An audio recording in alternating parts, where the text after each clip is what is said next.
Okay, so we are at the 8th issue of the Darth Vader Dark Lord of the Sith comics, aka the Dying Light Part 2 of this arc.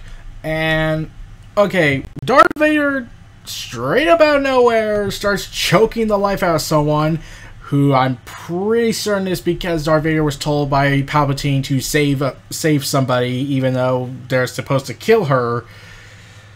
And I was hoping for an explanation as to a proper explanation of why they couldn't do something else, and yet, yeah, they don't do that. In fact, they don't even talk about that part. So, anyways, Darth Vader, after he tries to choke the living life out of somebody, because he, we gotta make him Darth Vader, we also focus. The Emperor tries to give Vader these lessons of how not to be, be an idiot. Except what he says regarding how he shouldn't kill every single being on the planet or in the galaxy because of his anger issues. I'm like, geez, I wonder where he gets that from. Palpatine says this line that just made me say, what? He says this, and please note what happens next afterwards is my interpretation of what he was most likely thinking. I do not wish to rule a galaxy of the dead, which is why I will create 2 planet killers, one weather control device that will be used in some event that I somehow die after years, and the plans for a future super weapon that will destroy suns and use them as energy weapons against multiple planets at once, destroying an entire system which will take 30 years to build. And I'm pretty sure Vader should have said, wait, what?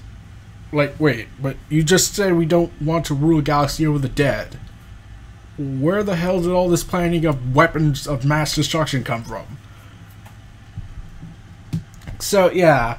Also, we get some scenes with Jocasta Nu freaking out over the fact that an attack on the Jedi Temple would lead to destruction of the Jedi Temple. Also, like, remember I said they talked about how the library is just perfectly intact? Yeah, now we see parts of the Jedi Temple, like, in complete abject ruin. So, I'm wondering, wait, then why is the library not destroyed? Like, we see the library get destroyed in the old canon, even if there was important information that Palpatine could acquire, but, yeah, that could just be seen as collateral damage. And, once again, I'm wondering, you mean to tell me there aren't any single bodies, any destroyed just destroyed stuff, but they cleared out the bodies in, like, 2 days? Like, you would think, like, with a temple that used to house 10,000 Jedi Knights, at least according to Kanan, in Rebels Season 2, I believe. Yeah, I would think they would take a lot longer to clear out bodies, including that of your fellow your officers who were killed in the battle. Yeah, so while Jocasta Nu is trying to go around, we see the Grand Inquisitor looking over some books and okay, I know people might say, well, wait, aren't those data disks or like storage devices or something? No, later on, and I'll explain how the scene, what happens next at the end, was completely fucking stupid. They're called books, and that leads to me questioning something. But I'll get to that in a moment. Jocasta Nu says, the mission, just focus on the mission. And she goes to this secret location where apparently she just has to move a couple of books and switch them around, and we get a secret room containing an active droid hiding a bunch of stuff like a Mandalorian helmet and 2 Sith holocrons and also a bunch of other stuff.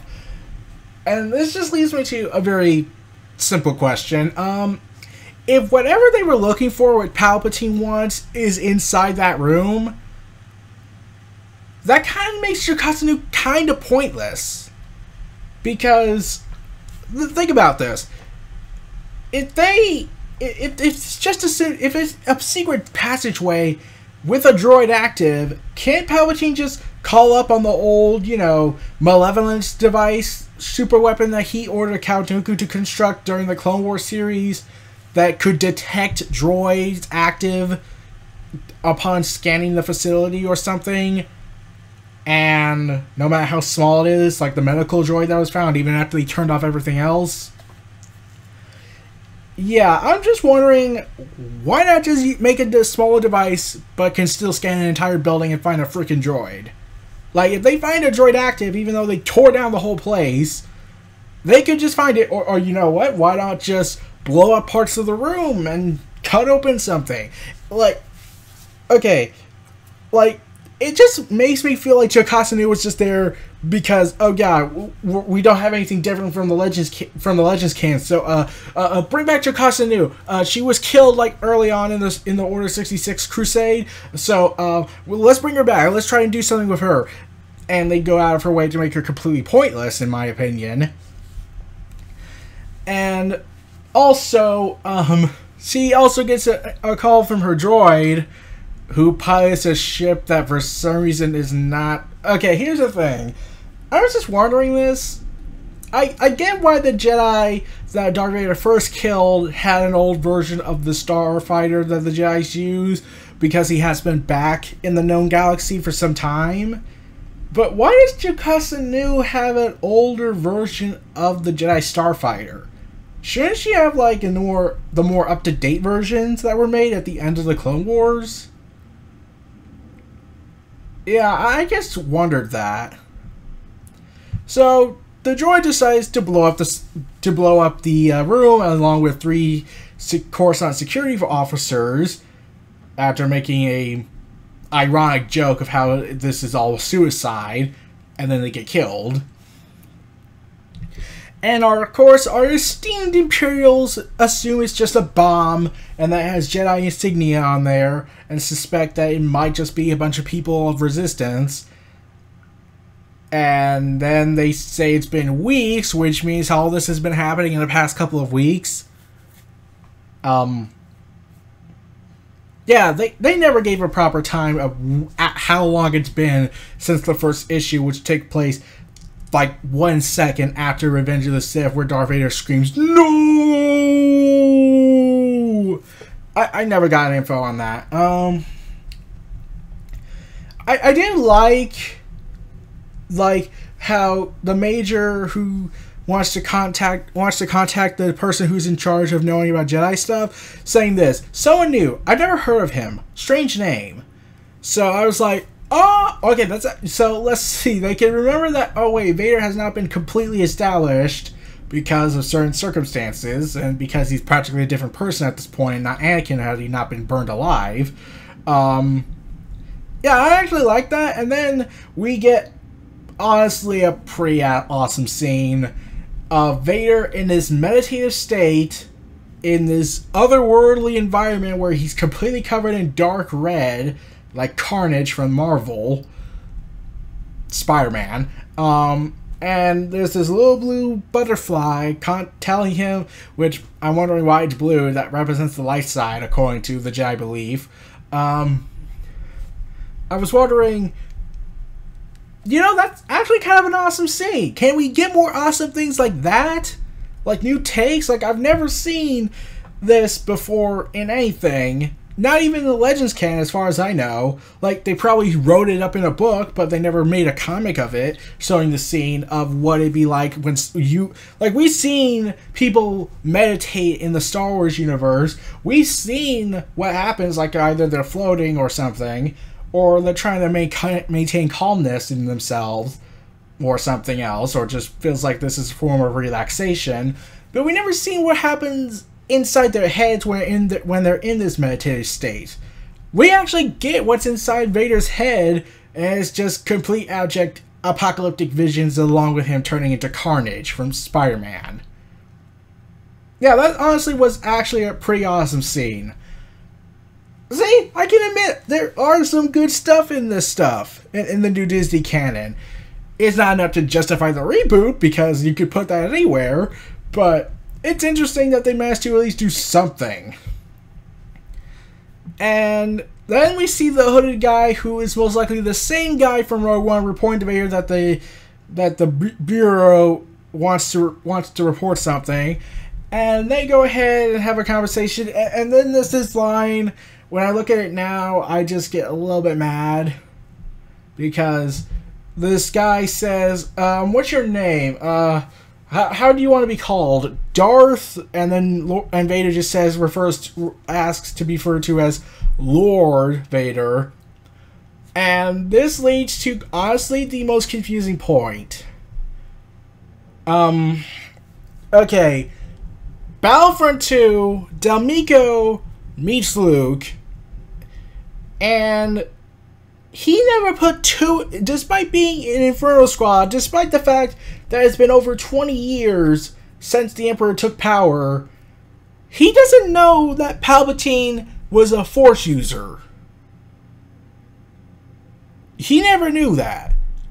But let's see if I get this straight.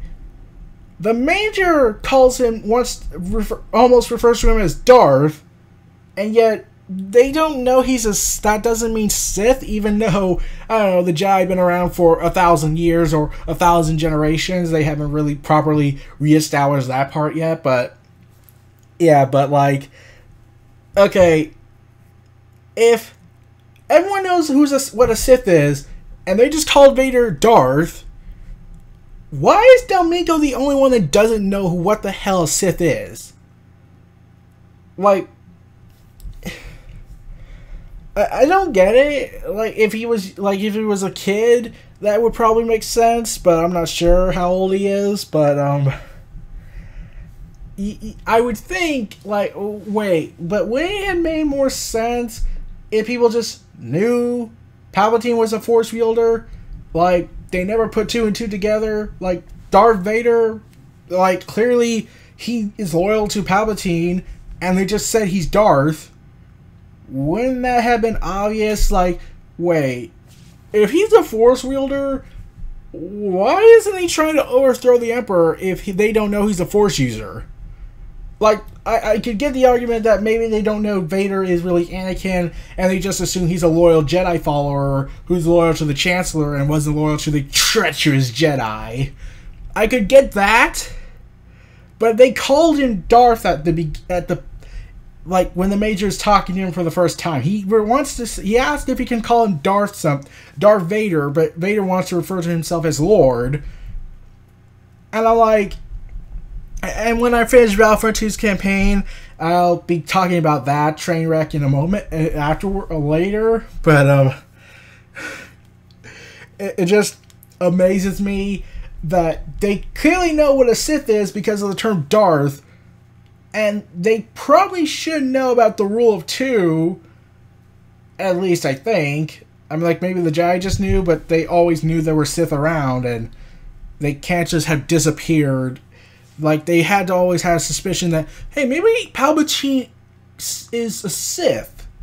Like, I don't know if they ever went into detail how Palpatine survived his, injuries. Like, he probably could say Anakin saved him, but yeah, if this was any other man getting after an assassination attempt by 5 Jedi Masters, some of whom are on the Council, I would be like, wait, but when what you said, Anakin had come to save you when you were almost killed, but you were left horribly scarred in such a way that you should be dead. Okay, maybe I'm reading too much into it, but I just thought that was really freaking annoying to me. Specifically what happened in Battlefront 2, the EA version.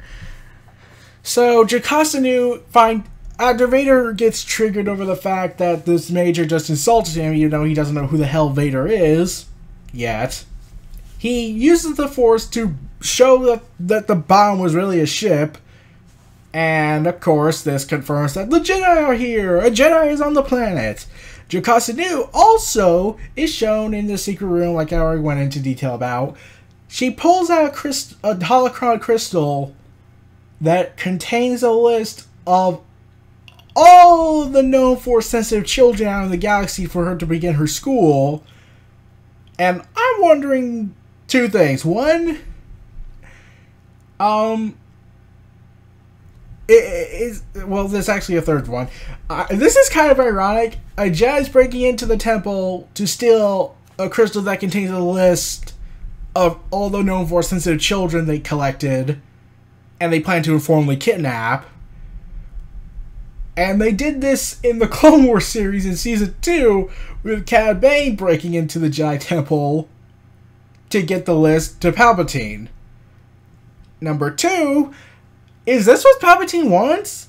Like, if this is to bring back Mara Jade, then I'd be all for it, but they kept saying that Mara Jade might never return. And 3,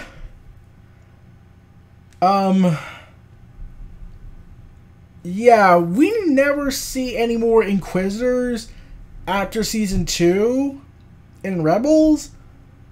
So I'm wondering, wait, if that was the way you want Palpatine, why aren't there more Inquisitors after Kanan and Ezra? After what happened in Season 2? Did you just move on? Because Vader knows that they're alive. He saw them escape. Wouldn't they send out more Inquisitors? But no, we're just going to send out the 3 guys that we don't give a shit about. Except the Grand Inquisitor to an extent, but yeah, never mind. So, I'm just wondering that. And then she prepares to make her escape and tries to find another way to get off planet. And then we get to the ending. Which makes me wonder, what the hell is the point of this character? Jocasta Nu sees the Grand Inquisitor looking at the, quote, books again, and then he goes and tosses another one to the floor, and then Jocasta Nu, because, you know, she's a old Jedi Master who has no experience whatsoever, decides to go ahead, jump on the table, throw her lightsaber at the Grand Inquisitor and says, "Get your filthy hands off my books." So, Disney, I'd just like to ask, did you make Jocasta Nu intentionally be a complete dumbass? Like, there is no way you thought, hey, okay, she's about to escape, how do we get her caught by the Empire or Vader? Well, there are actually several ways we can do this. I'm pretty sure this is what the writer, and I'm pretty sure this is how the staff meeting ran. Well, the writer suggests, hey, how about Vader looks for her using the Force? Or maybe the Empire has security personnel all over the point and all over the city of planet, and then she eventually gets captured, gets found by some of them, and they immediately report it to Vader or anyone who's in charge to report it back to, you know, Vader. But no, Disney was probably rejecting any idea he came up with because that made too much sense, and decide, okay, here's an idea.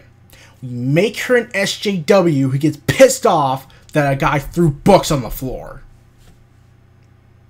Look, I get they're trying to, I know she's a librarian, she was the head librarian, but she's been with the Jedi her whole life. Like, I could give this was a young person, but she's clearly been really experienced in life. She should have freaking restraint. So, I'm just wondering, why in God's name did she do this? It just makes her look like an idiot. So, yeah. I'm just wondering what the hell was going on through their heads when they thought that was a good idea. I blame mostly Disney executives, most likely, because they thought anything good, better than what they had was interesting, was too complex and interesting, because they turned Mandalorians into HGWs over common freaking sense. Yeah, I've been debating whether or not I should just review Season 4 individually, but, yeah, I'm just... Okay, so... Moving on. They now are aware of her presence once the Grand Inquisitor gets off his ass. So, yeah. She just destroyed her hope of a future with the Jedi. Like, I knew she was gonna fail. Like, we clearly know that. But I'm thinking, could you have done something better that doesn't make her look like an idiot? And also, the books part, I've been meaning to talk about this. Why are they called books? I thought... For years and years and years, they were like storage devices, and you get the storage out and you put it through a computer, and that's what creates the info that's in there. Why do they keep calling it books? Like, I don't get that part.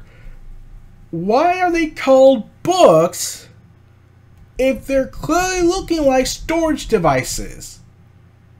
Is it because it's just called a Jedi library? I mean, like, there is... Like, libraries don't just call electronic stuff books.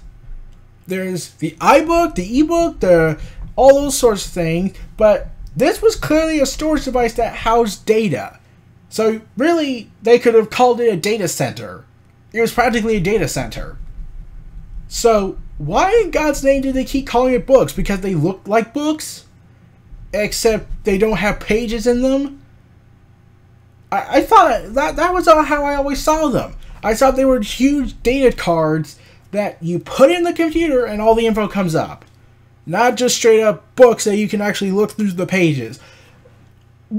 Like, in Bane, Darth Bane, Path of Destruction, they explain why they don't have their own library like, say, the Jedi have. Because they keep moving around, they keep rising and falling, so they never had time to actually set up a library. Like, probably once during the whole Sith Emperor era of the Old Republic era, where they were isolated from the rest of the galaxy for thousands of years. So that could be the only way they could build a library. But even then, that falls apart, and they're right back where they started. So that's why they had to keep it all in text and make scrolls and probably find a holocron or two.